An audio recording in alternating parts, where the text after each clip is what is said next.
Magic brings those javelin I was talking about, but with one swordsman. At tier 7, that sword is a lot more important than it is at tier 8, 9, and 10, because the silence doesn't bring the slow and the range of the silence is smaller. So it's a lot harder to kind of push out by yourself with javelins without that extra infantry. So I'm not, although I prefer the triple javelin pick, I'm not adverse to the double javelin infantry.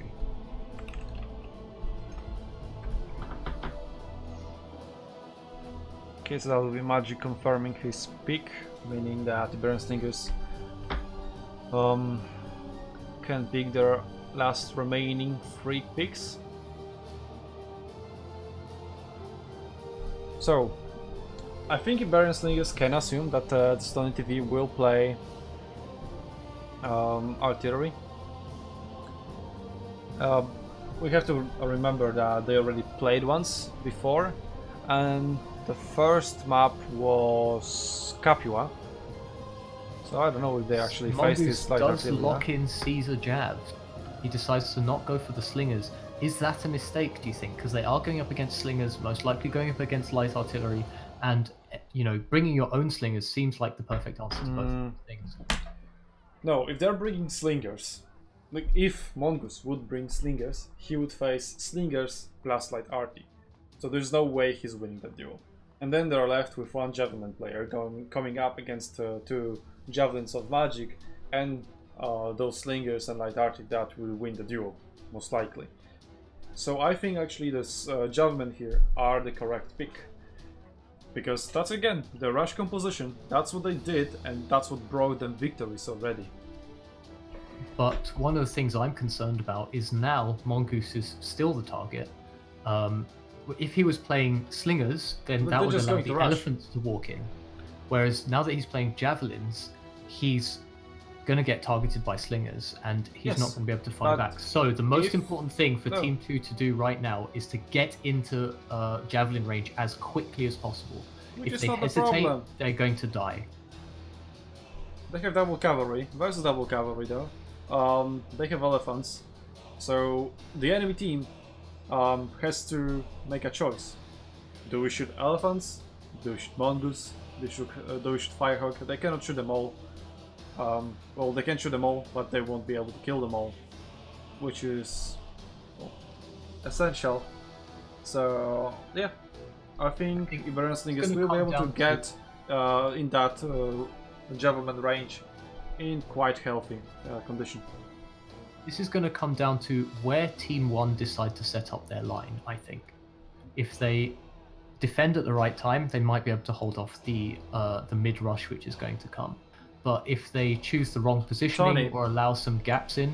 Ton is actually not picking light arty. He's picking double jabs, one sword.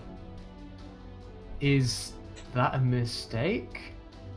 Because I'm not sure. No. They're just going head to head. This is like correct picked as well. It's better than light arty at this point. Light arty would make sense if the enemy team picked Slingers. The enemy picked Slingers, therefore javelin would make more sense. So why is javelins here better? Is it completely just to counter Elephant God? Yeah, it counters Elephant God better.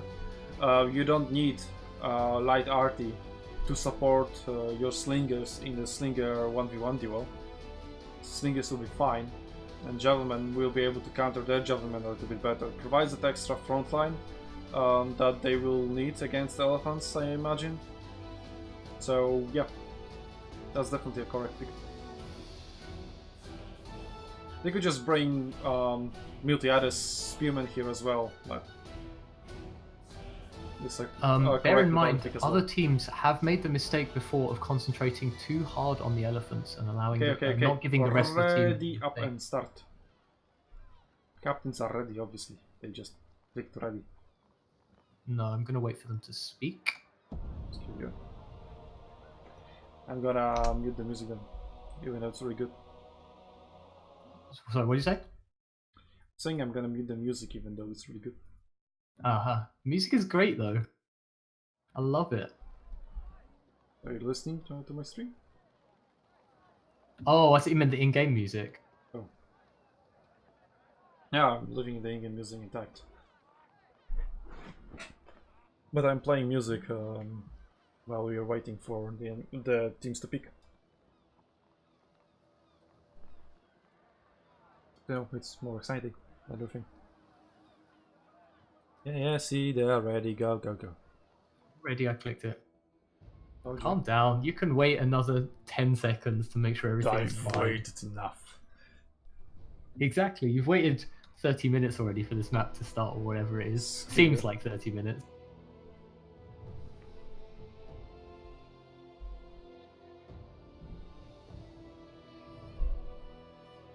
Bear in mind, I've been doing this every single game, and our games have always gone the quickest.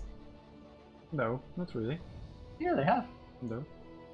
We were the first ones. We finished our games, me and Sasha, half an hour before the other ones did. We had an hour break. It was great. That was in the third round only. The previous rounds 1 and 2. We cast with Fox ended up. We also started 20 minutes after everybody else because Sasha's stream wasn't working. And Asgo's computer wasn't working as well. We've been waiting for him. Yeah, excuses.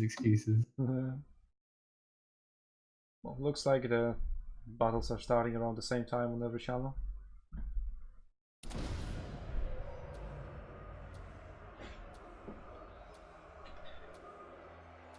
So yeah, they have Slingers in the middle, javelins and capture their base or other cut them infantry down. around. So I think they're gonna set up for the middle. In general.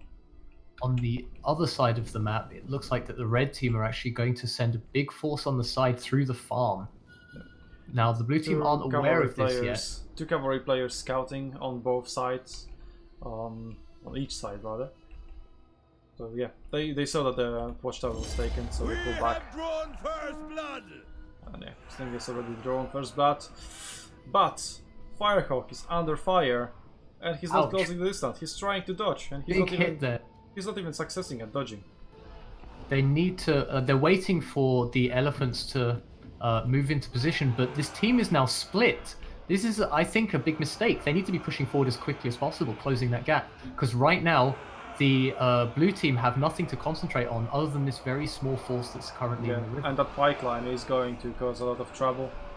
They cannot deal with that properly when magic is being shot by so many javelins, and well, not javelins yet, but soon, and slingers. Ooh. Marcus isn't throwing out the damage as he should be doing. He does get into range of the enemy javelin. Yeah, but that's going to be an equal exchange. And no, I think it will go very much in favor of friendly fire. Wow. I was like, what the hell just happened? And that was... Oh my god. Focus fire in the back. And Elephant God is now in the fray, and the javelins are not there to deal with them. Pikes are at the front. Bardenov coming from behind, though. That's magic being done. That charge should wipe him out, or at least most of his units. Ravis is there, but he's not really turning away. He realizes that magic is pretty much done. Oh, he tries to. Well, gets a charge that doesn't work. Cavalry from the red team is going to make itself known very quickly, and you'll see some dangerous rear charges coming in a sec. MCM does manage to get into the red team's cavalry and look, deals with this Chief Ragnar and Firecrow just waiting in wings, doing nothing. Yeah, what is that? Right now, their team got wrecked by Liar. Elephants are doing good job running away from pikes now. Yep, bringing the pikes away. But Aremi has lost way too much, mostly because he hasn't had the support of this extra unit of javelins and spears. What has happened there? Why are they Iberian Slingers team is all over the place. There was absolutely zero coordination in this battle. Now bear in mind, they could still bring it back. They are coming back into the fray, and the cavalry are doing some big work there. Nice charge into the slinger. Pardonom is going to pressure the backline and try and stop this force that's been lagging behind so much from getting there as quickly as they want to be. I mean, yeah, the Helvars are pretty much equal, which is kind of surprising. Like, how the hell is it even happening? But those elephants are now being surrounded and killed by javelins, and there's no one really around to capitalize on it, really. And the cavalry is just being useless because everything is being protected. It's little to protect anyway, and they just left mainly with melee units. But it's good they are allowing the front line to get a little bit more space by keeping. Oh, nice charge by Autocracy right now. They found the gap there. MCM leaving a gap way too open. If Iberian Looks Slingers... like they will manage to rout the cavalry. It might not be a worthwhile trade, but it's certainly putting the pressure on. If Iberian Slingers manage to save their Firehawks Javelin for long enough, but as I say, they're being charged by Parthenon. Spoke too soon. That wasn't the most effective charge, and he might get caught a little bit by Ragnar. That might be their win condition. They have Javelin advantage right now, it's just slightly, and it's quite equal in terms of melee units. That cavalry is still providing quite a lot of pressure. If it finds a good charge in the back of pikes, for example, which are now in trouble, Soteras is being pressured away though. So it's still equal. Maybe I have called it too early. Firehawk is a solid player. He definitely does have the capability of pulling it out and surviving long enough for his team. But Parthenon is and as you say, it is caught there by pikes. He ran into pikes. Yeah. Big mistake, and then charged by Parthenon. That might be the game right there. That's Caster Curse. As soon as we speak about him, like, oh, he's a key, oh, he's good, he gets charged, he gets wrecked. Yep, definitely. In fact, let's try and use that to our advantage. And now the blue team's pikes, such great players, are not going to turn around and deal with Elephant God, and Elephant God is going to get completely wrecked. Nope. Is it working? Yeah, he's inside a pike phalanx. Oh, he managed to run away. Okay. Stomp and run away. It did work. Now pike phalanx is on cooldown. Soteras may find a charge. Yep, he found a charge, and those pikes are not down. Now Chief Ragnar can come in and wipe that unit down pretty quickly. They do have the right and the left flank. Then again, Retriarius Gladiators are getting back ground. -5. The telephone is almost done, and they still have a lot of melee units. I think at this point it's pretty much certain that Retriarius Gladiators are going to win. Just looking at the health bars across the board. Chief Ragnar losing a lot of health now. MCM running away for some reason. I'm confident in Pardenon's ability to level this cav advantage, because right now it's the only thing that the red team have going for them is that they do have more cav, but cav advantage doesn't really matter. There's too many spears. Very quickly. There's too many spears on the battlefield. That cavalry doesn't have that much value anymore. Cavalry has value, and there's a lot of range needs to threaten, but when it's almost down to only spears, well, maybe if they don't put phalanx like that, so Parthenon can still do some nice damage. And finally these pikes get routed after such a long battle. Should have been over very quickly, given their given the blue team time to completely mop up.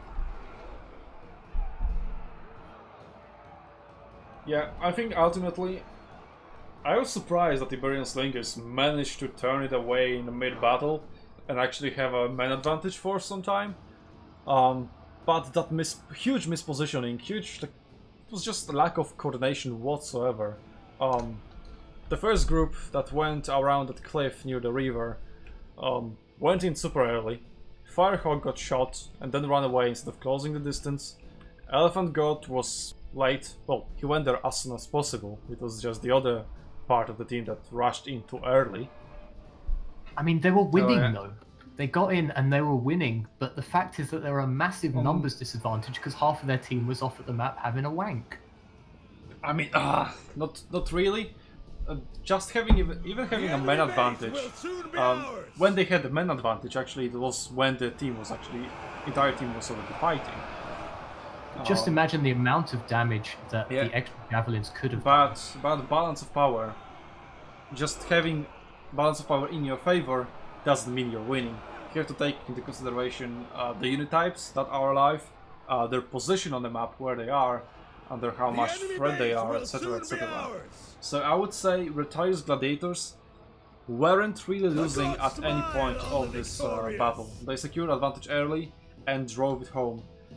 Slightly maybe losing the ground there in the middle of the battle, but even when they were still pretty certain they would win. Managed to charge into the slingers and the catch the javelins out of position.